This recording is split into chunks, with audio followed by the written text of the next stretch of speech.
You know, life can get pretty rough with us sometimes. And you know it, and I know it, and the American people know it. And in fact, I know it even fresh. This is the second time I hit record on this thing. The first time, a bug flew right in my eye, right when I was in the middle of the spiel. but hard things come, and sometimes they're pretty bad. How do you suppose people get through that stuff? Well, there's an old story, the parable of the farmer and the horse.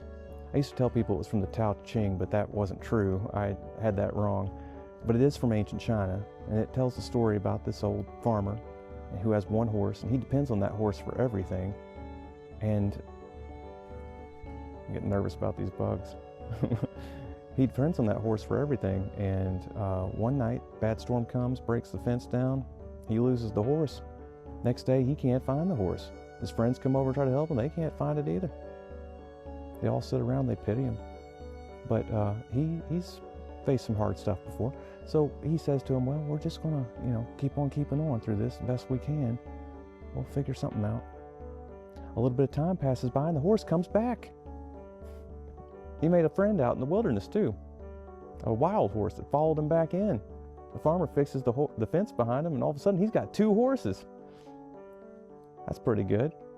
But he's got to, work with that new horse. He's got to get him working for him. Got to train him.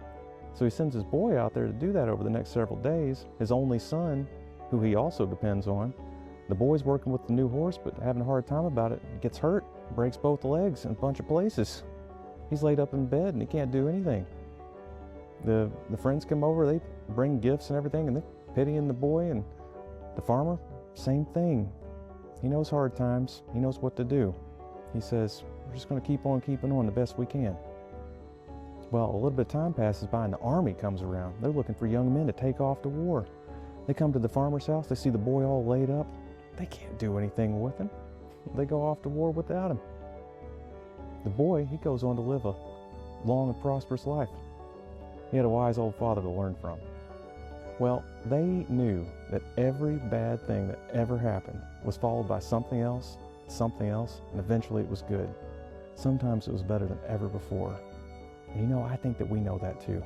I think you know that. Search your memories. Search your life. Every hard thing that ever happened. Didn't something else happen after it? And wasn't it eventually good? Isn't it beautiful right now? Even though some things might still be hard. If we really see that, if we believe in that, I think it gives us a good reason to trust our life to unfold exactly the way it's supposed to.